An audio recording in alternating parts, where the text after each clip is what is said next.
Hello, I'm Jamila Musayeva, an international social etiquette consultant and author of etiquette books, Etiquette, the Least You Need to Know, and Afternoon Tea Etiquette. Here they are. If you would like to order my books, please make sure to email me at info@jamilamusayeva.com. I'll link it also in the description box below. If you are a new viewer on my channel, here I talk about etiquette, soft skills, self-development. If you're interested in all of that, make sure to subscribe and hit the bell button so you get notified every time I upload a new video. And if you are a returning viewer, welcome back to my channel. I'm delighted to see you here. Today's video is dedicated to one of the books that I recently read, and it's probably one of the best self-help books that I've read so far. It is packed with really interesting knowledge, ideas, and concepts. Some of them are already familiar to a lot of us, but the way that the book has put it all together is just fabulous, and I thought about sharing some of the interesting lessons that I've personally learned from that book. I love the book so much that I even made it as a book choice for my Patreon book club. So all the patrons on the book club got the chance to take a look at my notes. If you would like to join my Patreon page, you can do so. There's a description box below. In the description, I'll share the link. And I also decided to do a YouTube video dedicated to analysis of this book because I think it contains a lot of amazing ideas that the world has to hear about. And the book I'm talking about is How to Get From Where You Are to Where You Want to Be by Jack Canfield. The number one lesson that I've learned from this book is that the principles that are set out in this book only work if you work these principles. Essentially what it means is that whatever you read about life rules, about things to do in order to be successful or to be wealthy or to be happy, they can only work if you actually make them work. By reading the book, you're not going to be happy. By reading the book, you're not going to become wealthy or successful. You have to put action in order to make these rules work for you. No one is going to be doing your push-ups for you. No one is going to be eating healthy for you. No one is going to, accumulate that wealth for you. You have to do it yourself, and only once that you've believed these principles work, you've put them into action, these principles will start working for you. And one of those quotes that supports this idea that principles only work when you work the principles is by Buddha, who said, believe nothing. No matter where you read it or who said it, even if you have said it, unless it agrees with your own reason and your own common sense. So once you have believed that these principles work, once you have agreed with them, you start putting them into action and you'll start seeing the results. The second rule that I've learned in this book, the success principle, so to speak, is to take responsibility over your life. It says that the past is in the past. You can't do anything about it. What you can do is control what you're doing right now and take actions for the future. And it's interesting, the whole idea here is that there are only three things in life that you can control. What you believe, so what are the set of beliefs that you have? What are some images that come to your mind, so how or what you visualize? And number three is how you act upon them, so your behavior, your reaction to certain events. Only these three things you have control over in life. And depending on how you react, what you think, and how you visualize things, the life will happen to you. The idea about taking responsibility over your life is that whatever is happening to you right now is because of the choices you have made in the past. Understanding this is essential to know that even if something bad has happened to you in the past and you feel a certain way, you can change your reaction right now so that you can affect the events in the future. And says that the world doesn't owe you anything at all. You have to create your own world and you have to create the life that you want to have. Understanding that you have the responsibility over your life and you can actually control it is such an empowering feeling. It puts you into a mindset that you can actually affect your life. You can change the course of your life as long as you believe in it, that you deserve it, and as long as you take actions to change it. And there's a quote actually by George Washington Carver that says 90% of all failures come from people who have a habit of making excuses. And of course, making excuses is much an easier way of handling issues or problems and coming up with excuses of why things happen the way they happened. But once you put your mindset into knowing that you take responsibility and charge over your life, it makes you feel empowered and makes you take actions. So this is the second principle, that you need to know that you are the captain of your own life. Taking responsibility over your life takes me to a third point, which says that your reaction to any event that's happening in your life will determine the outcome. And there's this formula. It's the event plus your response that is equal to the outcome. So say something happened. Do you blame someone? Do you take actions? Do you take responsibility? Whatever your reaction is going to be, it's going to affect the ultimate outcome of that event. So it could be viewed from a very different perspective, and depending on your perspective, that will influence the course of your life.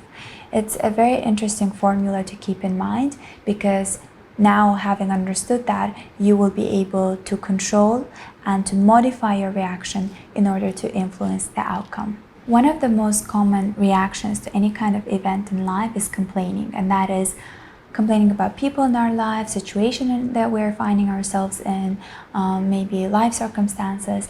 Oftentimes, any event causes people to complain, and the author argues that people often complain about the things that they actually can change, or have control over. People rarely complain about things that they can't change at all. Complaining means that you have a reference point that something could be done in a better way, but you're just not willing to overcome that comfort zone, or you're not willing to take that risk of changing something about it. So complaining in a way could be good, because you know that there's a better way of doing it, but try to learn to change complain into taking actions. So instead of just making excuses and complaining, understand that you have a better reference point, and then take actions to that willing, desired destination that you want to be in. The fourth principle, a very important one in this book, a whole chapter is dedicated to that, is about taking actions. The importance of acting upon your desires, upon your wishes, upon your dreams. And of course, it goes without saying that without any action, nothing is possible. We can talk all we want, we can plan all we want, we can aim all we want. Unless we take actions, that whatever that we want will never be achieved. And to support this point, I want to quote Josh Ruskin, who said, "What we think, or what we know, or what we believe in is in the end of little consequence. The only consequence is what we do." In regards to taking action, there's this phrase where it says, "Ready, aim, and fire," like in shooting. And they say that a lot of people spend their whole lifetime getting ready, planning, and then aiming, but never actually firing. Firing in this case meaning taking the action. So any kind of dream or aspiration that you have in life, it's great that you take the time to research, to plan, to aim, but unless you do something about it, unless you take concrete actions towards getting to where you want to be, nothing is going to be achievable. The universe overall rewards people that take action. In fact, in Azerbaijani language, we have a saying where it says, an action from you and a wealth or success from me, meaning the universe or God grants you that success. I'm sure you probably have it in your own language. If you can think about it, please note them down in the comment section below. I love reading quotes from different languages, and seeing how they are phrased is very interesting to me, so please make sure to share it down below. In fact, to support this point, Jack says that the word satisfaction, or being satisfied, comes from the Latin word enough. So satis means enough, and he says that enough action grants satisfaction. And I couldn't agree more. All you have to do is take just a little step forward and imagine how much satisfaction you're going to feel out of coming closer to your aim or your goal in life. I remember from my personal experience, I really wanted to learn how to drive, and I just had this goal in my notebook forever, from one year to another. And one day I just sat down and wrote the 3 steps I need to take in order to come closer to that goal. And the first one was find a driving tutor, and then give a call and make an appointment. And once I found one, gave a call and made an appointment, I felt so happy about myself. I felt so satisfied about taking action. This is just a small example to illustrate how even a small action like that can make you feel satisfied. To sum it up, there are 3 key steps to success. Number 1 is being at the right time, at the right place, knowing that you are there. And number 3 is taking actions.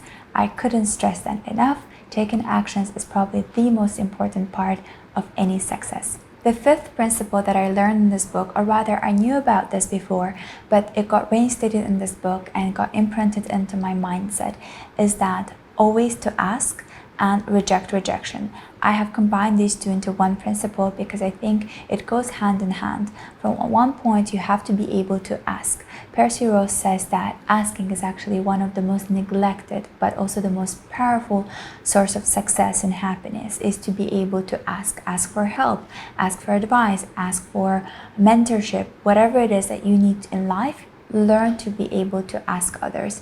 It might seem a little bit counterintuitive because we're often afraid of rejection, but the key idea here is that when people don't ask, they actually reject themselves the chance of getting where they want to be, and before they even get an answer.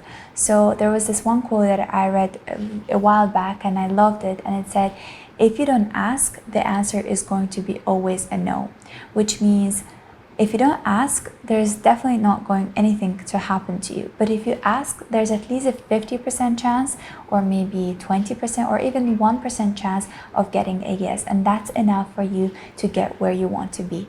So being able to ask goes hand in hand with accepting rejection, or rather rejecting rejection, because oftentimes the reason people don't ask is because they're afraid of being rejected. And Jack explains that in order to be successful, you have to be able to deal with rejection.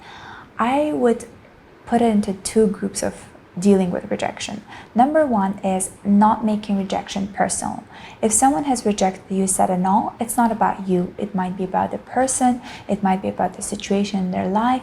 It has nothing to do with you. It often has to do with the person that has rejected the case, and it could be not even related to you. So learn to deal with those kind of rejections, but also learn to reject rejection, which means if someone has said a no to you, it doesn't mean that the next person is going to say no as well. Or if 100 people have said no, is that your project doesn't have a chance of being a yes, being turned into something successful. If someone says a no, go to the next one until the next one says yes, and make yourself strong enough in order to withstand a lot of no's, because if you really want to get where you are, you have to turn a no into a yes.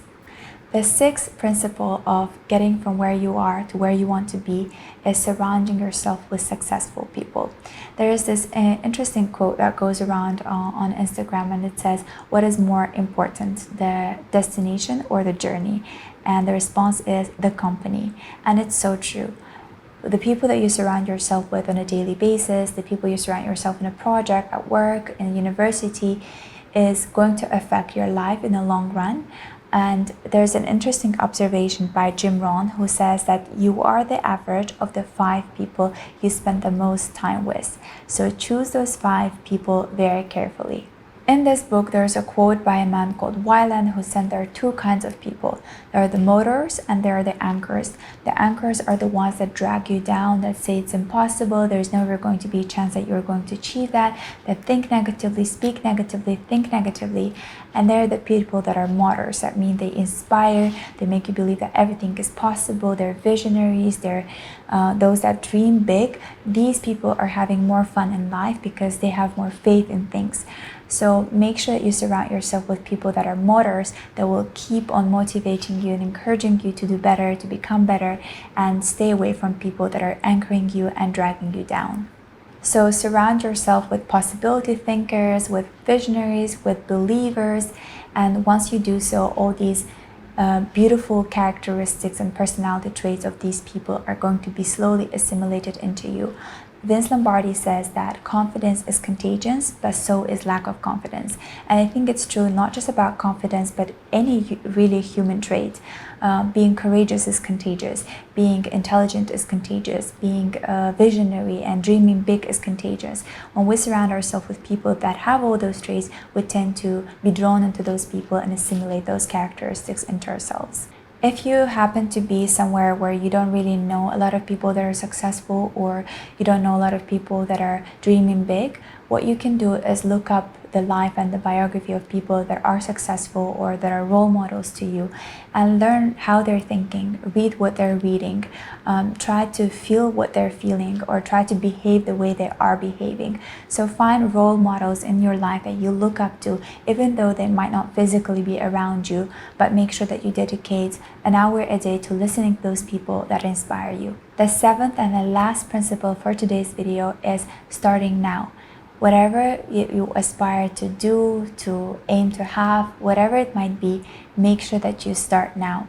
There's a Chinese proverb that says, a journey of 1,000 miles begins with one step, which means you can't do everything at once, but you have to begin from somewhere.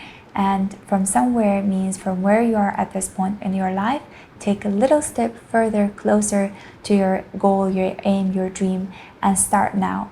Do not wait for the magic moment or magic time to arrive.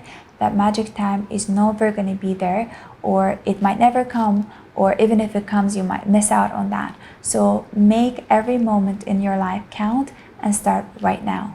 And to finalize the point on starting now, one of the interesting quotes that I personally really loved, and because I'm a quote collector, I love collecting interesting quotes, and that's by Richard Paul Evans, who said, everyone who got to where they are had to begin where they were. Essentially what it means is that whoever is successful in life that you watch and aspire to be like, is successful, famous, wealthy, intelligent, whatever are the qualities that you're looking up for and you are aiming to have, these people had to start somewhere in their lives. You only get to see them at the pinnacle of their success, at the top of their success, but you don't always get to see the journey. And the journey is never smooth, really. There are ups and downs always. So whatever or wherever you are right now, just understand that it's not the place that you'll always be in life, as long as you take actions and you believe that you deserve better and that you work towards the goal or the dream that you have. And to wrap it all up, you can't do everything at once, but you can surely begin somewhere. I hope that this video inspires you to start where you are right now, believe that you deserve better, and work, take actions in order to come closer to your goals and the dreams that you have. I personally really love the book. I took a lot of interesting notes on that, and I have made the summary available on my Patreon book club page. So if you're willing to join, make sure that you do. The description is down below in the box. And please do let me know some of the book suggestions that you have for me for the review, and I'll be more than happy to read them and take some notes on them. Thank you, and I'll see you in my next video. Bye!